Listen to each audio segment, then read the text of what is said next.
Imagine enjoying yourself, going on about your life, having the best time of your life, and out of nowhere, in the blink of an eye, you get kidnapped. You know, put into a van, never to see your family again. Um, it's a horrible thing. I never volunteered for anything like sex trafficking, but after exploring and researching the Stop the Traffic page, I've made a decision that I would try to help out and reach out to them and make a stand and step up with them.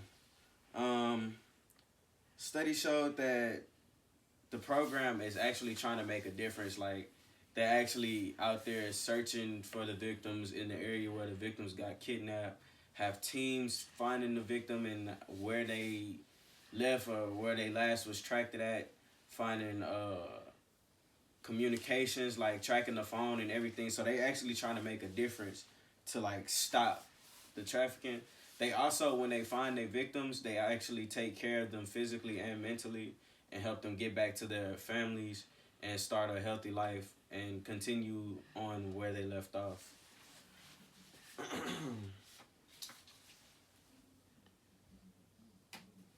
Today we'll be exploring the history of stop traffic in this program, um, and how you can get involved as well. Let's begin by talking about the history. So the year to stop the traffic whole program was created was in 2001. Who created was Celia de Laverne. I think she's French. And Jacques Paul Klein. They both created that. And why they created it, they needed to see. They wanted to fight the sex slave whole thing. They wanted to defeat it and make sure it was not ever happening anymore. Um, it's also short for Special Traffic Operation Program. So it's called Stop the Traffic Special Trafficking Operation Program. It wasn't really known where it was first located at, but they told us the headquarters was in New York. Um, they started off with 250 local and international police officers. Um, and she led them for 2 years. Now that we examine the history of the Stop the Traffic program, we're gonna talk about the present.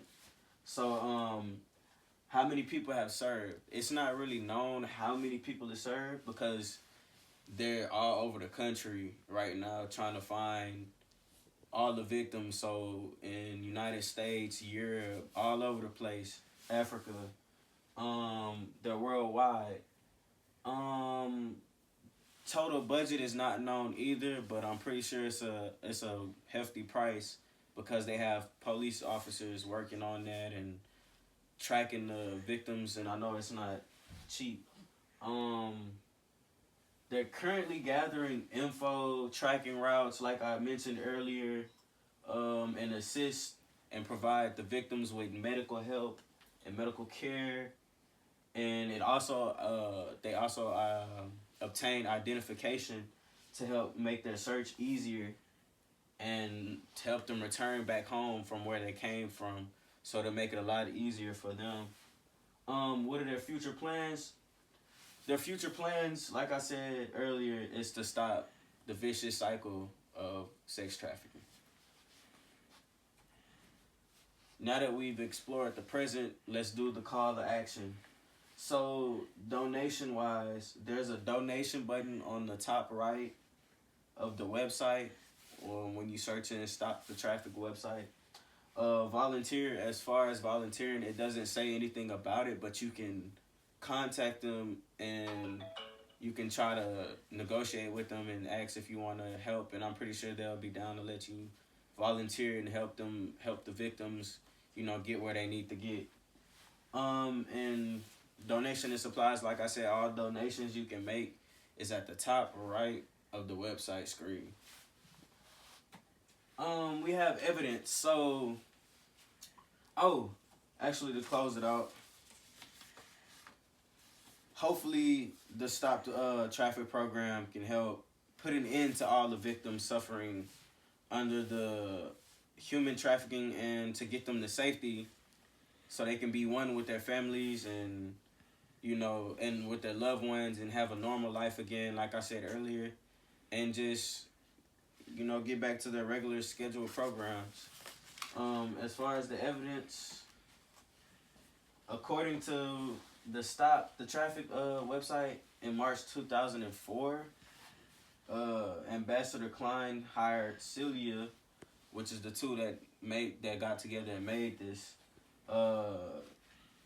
He hired her, and this time in Liberia, where he was running the peacekeeping mission, she was brought to fight the human trafficking.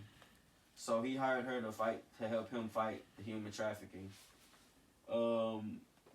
She found young girls across Eastern Europe, Asia, North Africa, and helped them get back home from being a victim of the sex trafficking. Their passports has been confiscated, and they had been locked up in rooms, drugged, beaten, and forced into prostitution. And the youngest one was 14 years old, which is very sick. 14-year-old girl from Sierra Leone had her doing drugs. She was getting beat, forced into prostitution, a whole lot of stuff that kids shouldn't even be going through. She got kidnapped and she was sold to serve as a sex slave, which is pretty sick. So they're doing whatever they can to stop all this.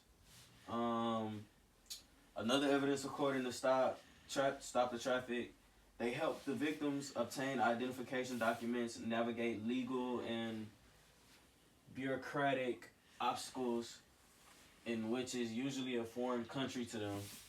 So yeah, and then they also help repatriate their homeland by offering shelter and protection. So they offer, if they can't find their home yet, they offer them shelter, they feed them, they take care of them, they provide whatever they need for them.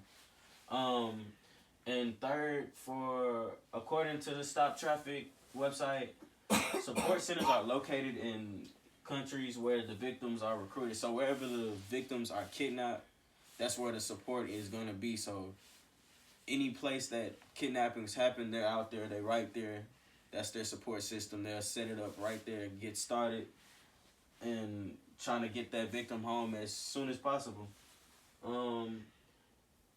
And they also offer access to vocalization, like in English and language training. So if the victims don't know any English, they'll help them, speak a little English and translate so they can get information on what happened to them and what was going on and how they feeling right now. My name is Cordell Beckham. This is Team 5. We did